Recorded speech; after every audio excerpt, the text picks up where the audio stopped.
नमस्कार प्रिय शिक्षार्थी। अपनी पाठ्य पुस्तक आरूढ़ भाग 1 प्रकरण जामुन का पेड़ विधागत शैली व्यंग्यात्मक कहानी लेखक कृष्ण चंद्र की। आज हम अपने अध्ययन के क्रम में व्यंग्यात्मक कहानी जामुन का पेड़ का विश्लेषण करेंगे। प्रिय शिक्षार्थियों, जामुन का पेड़ एक व्यंग्यात्मक कहानी है जो लाल पीताशाही नौकरशाही को उजागर करती है। अनावश्यक व लंबी औपचारिकता के कारण लाल पीताशाही का जन्म होता है। कार्य में विलंब होता है। इसके कारण नौकरशाही प्रशासनिक कार्य व्यवहार को अधिक जटिल बना देती है। इसमें जानबूझकर नियमों को तोड़ मरोड़कर उनकी व्याख्या की जाती है। आज नौकरशाही का रूप इतना विकसित हो चुका है कि इसे अनेक नामों से पुकारा जाने लगा है, जैसे मैजिस्ट्रेसी, अधिकारी तंत्र, विभागीय सरकार, स्थानीय कार्यपालिका। आज नौकरशाही लाल पीताशाही एक बदनाम सा शब्द हो गया है। इसका कारण नौकरशाही का प्रयोग, नौकरशाही का अपव्यय, नौकरशाही लाल पीताशाही की स्वेच्छाचारिता, कार्यालय की कार्यवाही में तानाशाही का दिखाई देना आदि। आज नौकरशाही पूरे विश्व में अपना अस्तित्व कायम कर चुकी है।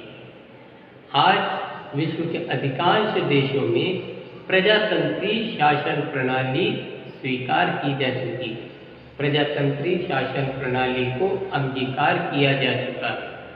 लोकतंत्री या प्रजातंत्री शासन को चलाने के लिए नौकरशाही की अहम भूमिका होती है।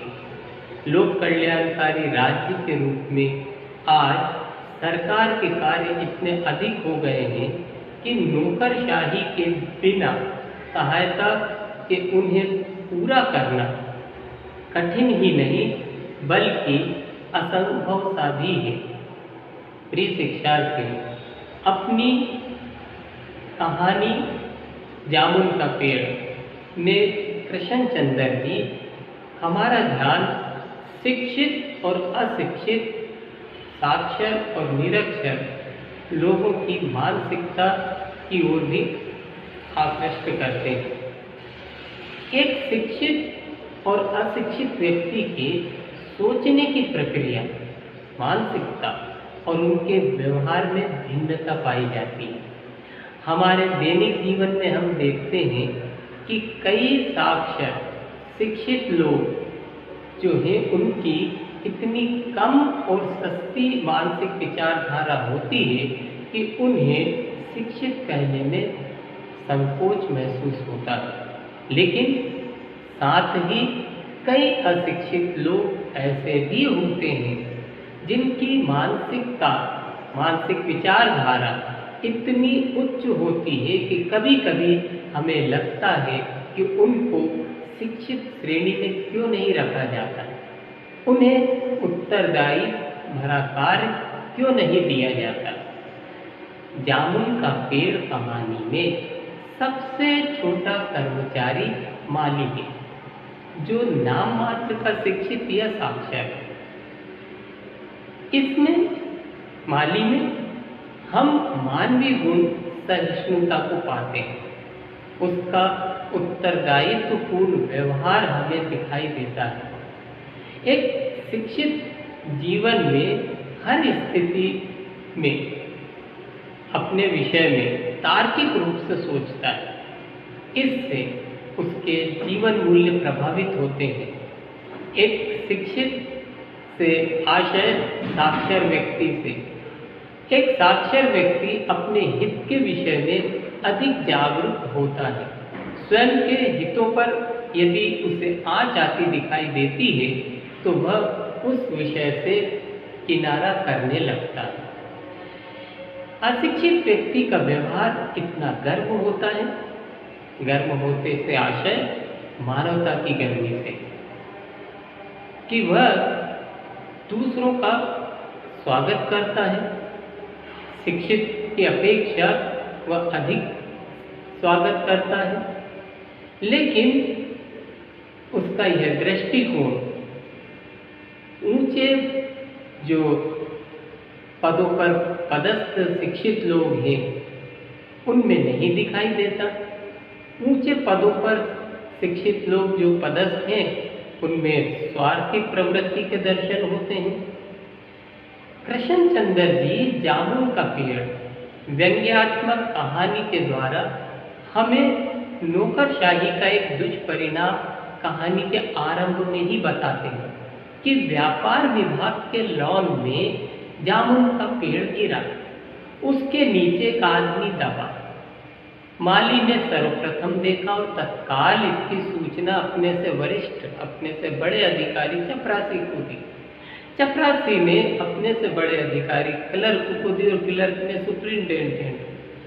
इस तरह यह क्रम चलता रहा। प्रिय शिक्षार्थियों, कृष्णचंद्र जी एक तथ्य परोक्ष रूप से उद्घाटित कर रहे हैं कि नौकरशाही में कर्मचारी कार्यालय की शासकीय वस्तुओं का उपयोग अपने व्यक्तिगत जीवन व परिवार के लिए करते हैं, जो सर्वथा अनुचित है।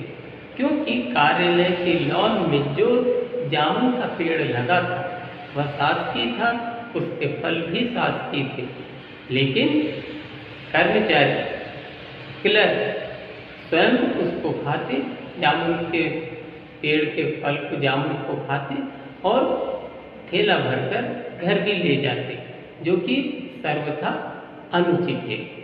कहानी का एक संदेश यह भी है कि उच्च पदों पर आसीन अधिकारी कर्मचारी जन सामान्य के कष्ट, जीवन यापन में आ रही मुश्किल के प्रति संवेदनशील रवैया नहीं अपनाते।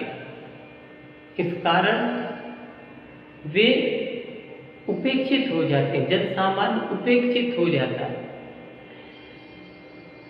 अधिकारी कर्मचारियों द्वारा संवेदनशील रवैया अपनाने का कारण उन्हें शासन की ओर से मिलने वाली सुविधाएं ही है। यदि उन्हें विशेष सुविधा नहीं मिले तब वे जन सामान्य को जीवन निर्वाह में आने वाली दुर्दशा को समझने में सक्षम होंगे। प्रिय शिक्षार्थियों, कृष्णचंद्र जी साहित्य में अपनी अनूठी रचनाशीलता के लिए बहुचर्चित रहे। वे प्रगतिशील और यथार्थवादी नजरिए से लिखे जाने वाले साहित्य के पक्षधर थे। जामुन का पेड़ कृष्णचंद्र जी की प्रसिद्ध हास्य व्यंग से भरी पूरी कथा है।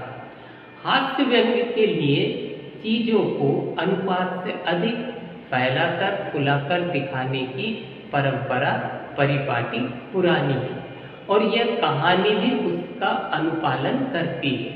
इसलिए इसकी घटनाएं अतिशयोक्तिपूर्ण और अविश्वसनीय लगने लगती हैं। विश्वसनीयता ऐसी रचनाओं के मूल्यांकन की कसौटी नहीं हो सकती। प्रस्तुत कहानी, व्यंग्यात्मक कहानी जामुन का पेड़ स्पष्ट करती है कि कार्यालयी तौर तरीकों में पाए जाने वाला विस्तार कितना निरर्थक और पदानुक्रम कितना हास्यास्पद है। यह व्यवस्था के संवेदन शून्य व अमानवीयता के रूप को भी बताती है। धन्यवाद।